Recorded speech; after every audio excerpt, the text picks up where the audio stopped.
Bonjour à tous, bienvenue dans le débat du jour. Voici les sujets que nous allons commenter ensemble. Incendie d'Aubervilliers, c'est le deuxième en un mois. 5 enfants figurent parmi les blessés graves. Comment est-ce encore possible? Pourquoi les marchands de sommeil insalubres existent-ils encore? Combien de victimes avant d'en finir? L'accusatrice accusée à son tour, Asia Argento, l'actrice italienne, aurait récemment acheté le silence d'un mineur qu'elle aurait agressé sexuellement. Figure de proue du mouvement MeToo, serait-il affaibli? Quel impact pour celle qui est l'une des premières à avoir accusé Harvey Weinstein? Et puis à 48 heures de la rentrée du gouvernement avec le Conseil des ministres, quel dossier attend d'Emmanuel Macron? La rentrée est-elle trop chargée? Quel est l'état d'esprit de la majorité?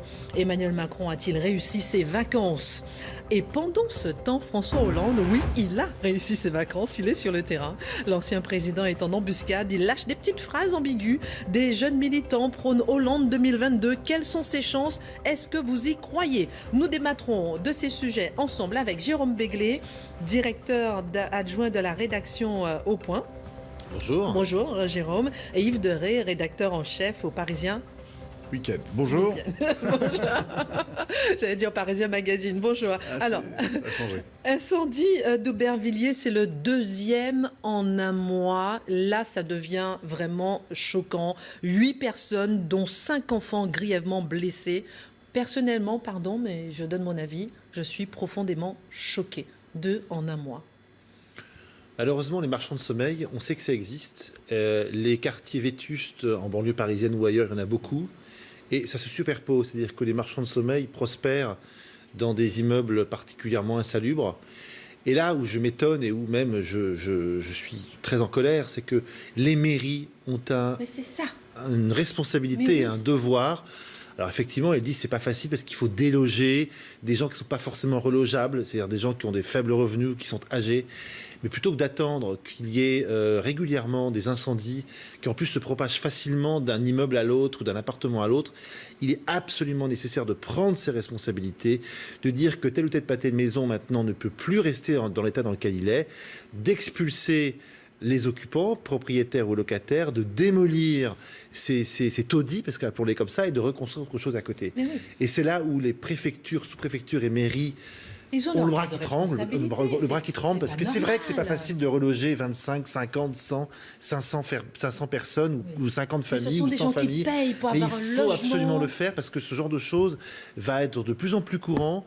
Et c'est pas forcément d'ailleurs un acte de malveillance, c'est que simplement vous avez une étincelle, vous avez une isolation qui est mal fichue, vous avez une plaque électrique, vous laissez allumer, et puis rien n'est unifugé, rien n'est prévu pour limiter la propagation de l'incendie, et ça part comme ça, comme un cordon d'étau pour quelques heures. Yves Derey, avant de vous faire réagir, on va écouter 2 réactions. La première, celle d'un témoin sur place qui parle justement de cette insalubrité. Et ensuite, l'adjointe au maire. Vous écoutez sa réaction. Je connais un petit peu le logement. Moi, ça fait 2 ans que je suis montée avec un ami. Le logement, il est vraiment insalubre. Vous voyez les fils d'électricité qui sortent, l'humidité, il est vraiment catastrophique ce logement-là. Je ne comprends pas comment ils ont habité dedans, franchement. Moi, quand j'ai vu, il n'était pas habitable. S'ils ont fait des travaux, après, je ne sais pas. Les parents, ils sont toute la journée à l'épicerie, comme elle disait la dame, à boire du thé, à papoter. Et les enfants, ils étaient dans le logement. Soit ils sont dans le logement là-haut, soit devant l'épicerie tout seuls et les parents, ils sont à l'intérieur. Les services sont aussi mobilisés et connaissent une bonne partie des gens qui, malheureusement, font un marché et un commerce de l'habitation. On est aussi bien évidemment, on met régulièrement en demeure les propriétaires malveillants. On a pas mal d'actions en justice qui sont engagées. On a des marchands de sommeil qui sont condamnés. Tout est mis en œuvre pour qu'on enraye au maximum ce genre de commerce inhumain. On est sur des territoires aussi compliqués. Mais la municipalité est vraiment engagée depuis de nombreuses années sur ces questions. Commerce, justement, de personnes fragiles. Elle dit tout est mis en œuvre. On a du mal à croire, pardon, mais on a du mal à croire que tout est mis en œuvre. Qu'est-ce que vous en pensez, Yves Derey ? Je ne crois pas, malheureusement, que tout soit mis en œuvre. Ça n'a jamais été un sujet de mobilisation nationale et ça devrait l'être. Et oui. Une priorité absolue. Évidemment, je pense qu'un des personnages politiques français qui a souvent insisté Là-dessus, c'est Jean-Louis Borloo. Il a fait beaucoup là-dessus. Sur le logement, il a souvent mis cette préoccupation au cœur de ses propositions. Mais là, son plan... on va un peu attendre. Il est enterré pour quelque temps, alors que, là encore, il y avait un vaste projet pour justement créer de l'immobilier pas cher, accessible pour des gens qui sont en difficulté. Parce que, bien sûr, il y a le volet répression, comme le dit cette dame, et il faut effectivement il y a des moyens coercitifs qui sont mis en place, mais on dirait qu'ils ne sont... Il faut quand même faire la chasse à ces personnages aussi. Parce il existe, par exemple... En dehors même de cet terrible incendie et des victimes qui s'en suivent, de toute façon, ces habitants de ces logements qui font parfois 3 mètres carrés, et j'exagère pas, on a vu des images, des reportages dans lesquels on voit que la personne a son lit, etc., des toilettes collectives sur un paillasson, un toit mansardé, elle ne peut pas être debout. Bon, c'est une souffrance quoi qu'il arrive. Donc je pense que de toute façon,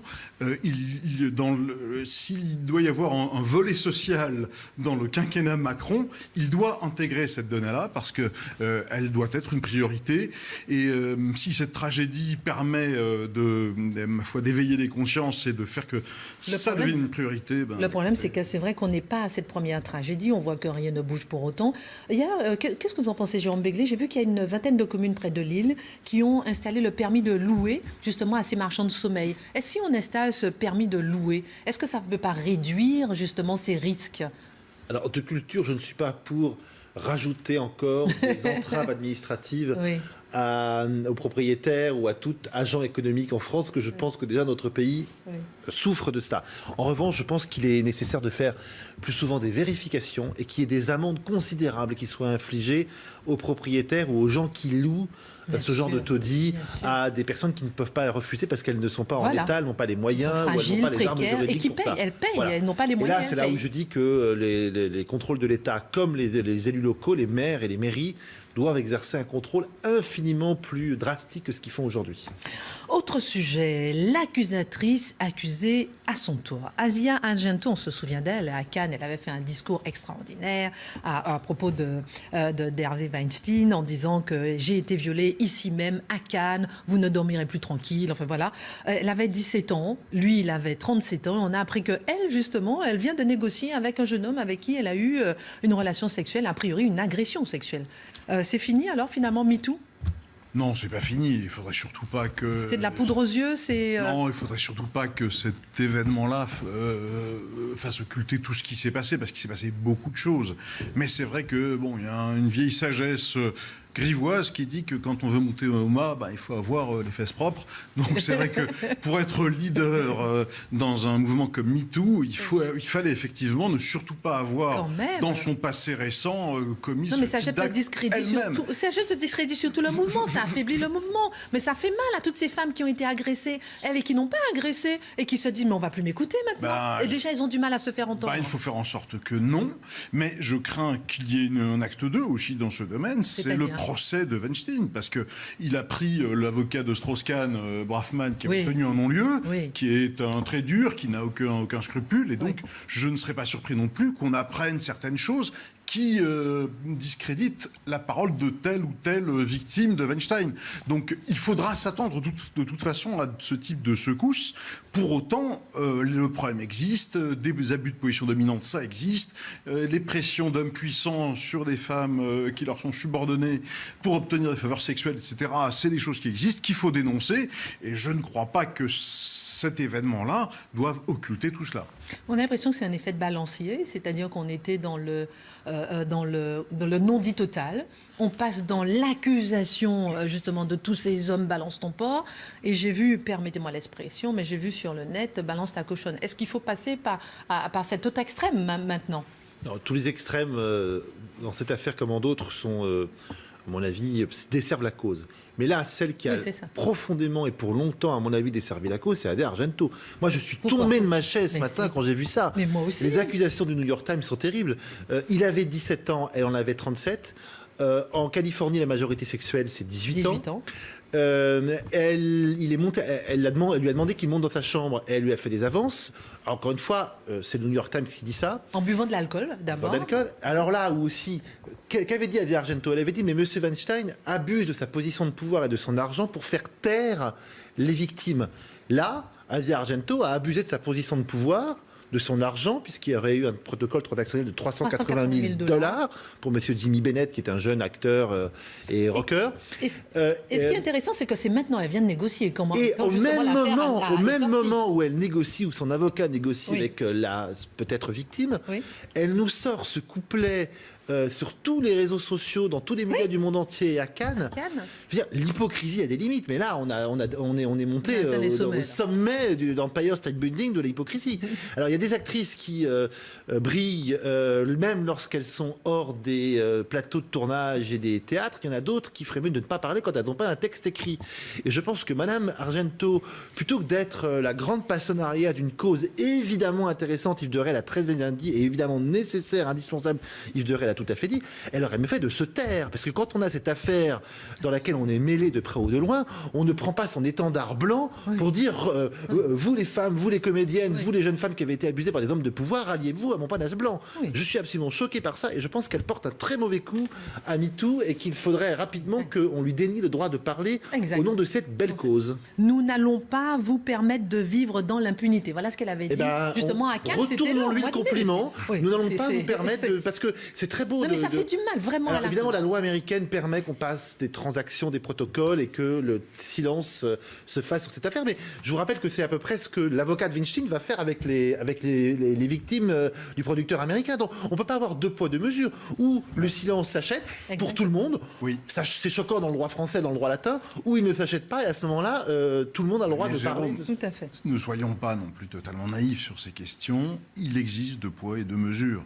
Je ne pense pas, malgré tout, je ne pense pas que les pressions que peuvent faire une femme sur un homme pour obtenir des faveurs sexuelles dans une position dominante soient traitées de la même manière que celle d'un homme. Aujourd'hui, je ne pense pas qu'on soit dans cette situation-là. Comme chevalier blanc de la cause se trouve légèrement déstabilisé aujourd'hui. Allez, déstabilisé aujourd'hui. Et ça fait du tort à la cause, c'est certain, mais il n'empêche que j'entends déjà une petite musique qu'on risque d'entendre qui est quand même Adi Argento qui vous supplie de monter dans sa chambre, etc. Oh là là, quelle tragédie. Le jeune homme a dit qu'il a été choqué. Il a été choqué. La salle et le cinéma mondial à Cannes, tout en négociant le même jour via son avocat pour que quelqu'un avec qui on a eu des propos ou des gestes déplacés ne vous attaque pas. Je trouve que là, quand même, en tout cas, on suivra de près ce dossier-là. C'est quand même assez choquant. On se réveille avec cette info. On est plutôt choqués. Maintenant, parlons un peu politique en France. On est à 48 heures de la rentrée du gouvernement, 48 heures du Conseil des ministres avec Emmanuel Macron. Dans quel état d'esprit est la majorité? Est-ce que déjà Emmanuel Macron, est-ce qu'il a réussi ses vacances? Jérôme Béglé. Écoutez, alors, le feuilleton des vacances d'Emmanuel Macron, il n'y a rien qui m'a plus ennuyé que ça. Mais laissons-lui prendre les vacances qu'il veut, où il veut. Il n'est pas obligé de sortir, faire des selfies, mais il a quand même réussi, faire des caresses aux enfants, dire bonjour aux dames. Brégançon, c'est toujours risqué. C'est-à-dire que tu sors trop, tu sors pas assez. Foutons-lui la paix. Quand il sort trop, on dit que c'est un mondain. Quand il sort pas assez, on dit qu'est-ce qu'il fiche. Il a fait ses vacances comme il a eu envie de les faire. Donc pour vous, il a réussi. Je ne sais pas ce que c'est des vacances réussies, des vacances ratées. Il a passé des vacances, il a été là quand il a fallu être là, il a fait les hommages nécessaires aux gens qui sont morts pendant l'été. Foutons-lui la paix. Ce qui m'intéresse, c'est ce qui va se passer à partir de mercredi et tous les grandes lois de la rentrée. Moi, je veux bien dire un mot sur ses vacances. Sur les vacances, c'est vrai quand même qu'il a pris des vacances à Brégançon plutôt discrètes. Pas d'incident, pas de petites photos volées bizarres. Il a quand même finalement réussi à bien gérer. Il a fait fuiter quand même quelques infos sur ses coups de fil diplomatiques. Oui, je bosse. Voilà, je bosse. Je suis à Brégançon, mais je bosse. Les chefs d'État qui viennent à Brégançon et étrangers, tout ça a été une séquence assez réussie. Oui, puis, quand même. Bain de foule quand même, avec plutôt bonne gueule, un peu barbu. On l'avait jamais vu comme ça, donc ça donnait quand même le sentiment d'un président. Oui, c'était risqué avec l'affaire Benalla et tout, et là finalement c'était quand même. C'est quand même pas si mal passé. Donc je crois que oui, sur le plan en tout cas de la séquence de communication, ça a été bien pensé et bien géré. Alors Jérôme, à partir de mercredi, rentrée chargée, trop chargée? Là, très chargé. Très chargé. Trop chargé, on verra bien. Ça paraît presque surréaliste. Sur le plan de route, si tout est fait ou pas fait. La loi Pacte pour les petites et moyennes entreprises et même les TPE, très importante, elle doit libérer un certain nombre de contraintes et permettre enfin à la courbe du chômage de s'inverser, parce que c'est quand même ça le fondement de la loi Pacte, le but de la loi Pacte. La loi sur les retraites, la loi sur l'extrême pauvreté, il y a aussi une réforme constitutionnelle qui est dans les tuyaux, il y a aussi une réforme de la santé, il y a aussi... Bon, bref, il y a 10 gros dossiers. Il va pas trop grand, là, quand même. On verra à la fin de l'année, à la fin du bal, si tous les musiciens ont été au rendez-vous, si je puis m'exprimer ainsi. Mais c'est plutôt bien de partir avec un agenda chargé que de dire on verra bien au petit bonheur la chance. Donc c'est chargé. Il y a quand même, on voit bien que, par exemple, la réforme de constitutionnelle, pas sûr qu'elle soit votée dans les premières semaines. Elle a quand même du plomb dans l'aile, cette réforme. À 2019, personne ne verra d'inconvénient. Voilà, oui, et en même temps, cette réforme est importante parce que se profile à l'horizon des élections très importantes pour Emmanuel Macron, qui sont les élections européennes. Ça va être son premier test électoral. Normalement, a priori, ça se présente plutôt bien pour lui parce qu'il a une alliance avec le MoDem qui fait historiquement des bons scores, le centre aux européennes. C'est le parti européen par excellence. Le camp d'en face, les eurosceptiques, sont très divisés. Il y en a d'extrême gauche, d'extrême droite, de droite, on ne sait pas très bien, de Dupont-Aignan, etc. Donc très divisés. Donc normalement, il devrait avoir plutôt un moment favorable. C'est quasiment impossible. Mais en effet, cette réforme... C'est impossible. Qu'est-ce qui est impossible ? Impossible de remettre cette réforme sur le tapis, non ? Oui, mais en même temps, dans cette réforme, il y a un point très important qui est l'instillation d'une dose de proportionnel, qui est attendue par beaucoup de partis. Bien sûr. Et en effet, s'il réussit à engager cette réforme avant les européennes, il risque d'en tirer les bénéfices. Si en revanche, il recule à nouveau devant l'obstacle, c'est quand même son principal partenaire qui est le MoDem. Et François Bayrou, on le connaît, hein, il est il soutient le gouvernement, de temps en temps, il est soupolé, il pousse un coup de gueule. Si on ne lui fait pas, cette fois-ci, cette réforme qu'il attend depuis très longtemps... Et surtout que son arrivée au gouvernement a été l'alliance risque d'être un peu brinque-ballant. Donc, je pense que cette réforme est importante. Et en même temps, il y a cette loi Pacte, en effet, qui est le grand défi de Bruno Le Maire, hein, qui veut marquer, en fait, le quinquennat Macron par cette loi pour relancer l'entreprise, relancer l'économie, enfin faire baisser la courbe du chômage, et puis aussi séduire quand même cette droite qui a rallié Macron et qui risque de continuer dans les semaines qui viennent à rallier des individus, des groupes, Emmanuel Macron, parce que le macronisme, c'est ça. C'est un mouvement continu d'ouverture, d'agrandissement, d'élargissement de sa majorité. Donc cette loi Pacte est importante aussi. Dernier thème à aborder. Pendant ce temps, on a remarqué François Hollande qui n'a pas quitté la politique, qui est sur le terrain. Hollande 2022, enfin, François Hollande partout. Est-ce que vous y croyez ?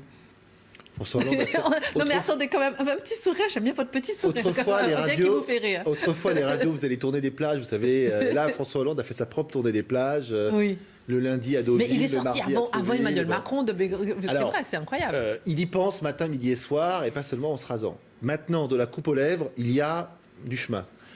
Qu'il cherche le meilleur moyen de sortir du bois pour donner la grande interview qui manifesterait officiellement sa rentrée dans l'atmosphère politique, parce que je vous rappelle qu'il n'a jamais dit qu'il abandonnait la politique. Il Absolument. Dit, je ferai ça différemment. Contrairement je pense qu'il y pense.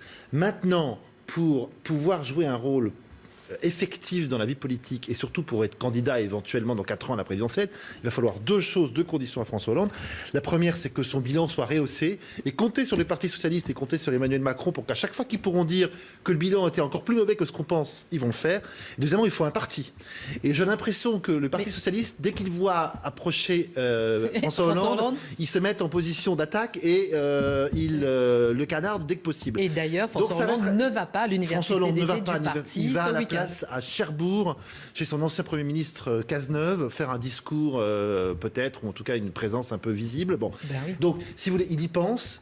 Maintenant, je pense qu'entre, encore une fois, de ce que l'on veut à la réalité, il y a souvent un chemin assez long. Yves Derré, près de 40 interviews, 60 dédicaces, 100 000 exemplaires vendus. C'est un signe positif, ça ? En plus, sur Twitter, Hollande 2022, on défend déjà son bilan, ou on embellit son bilan. Est-ce que c'est illusoire ? Écoutez, moi quand je vois Barack Obama, ancien président, François Hollande, ancien président, sincèrement, ma préférence va à l'ancien président américain. Ça, c'est une manière de faire, en effet. La comparaison est très cruelle. Eh oui, mais elle est cruelle, mais malheureusement...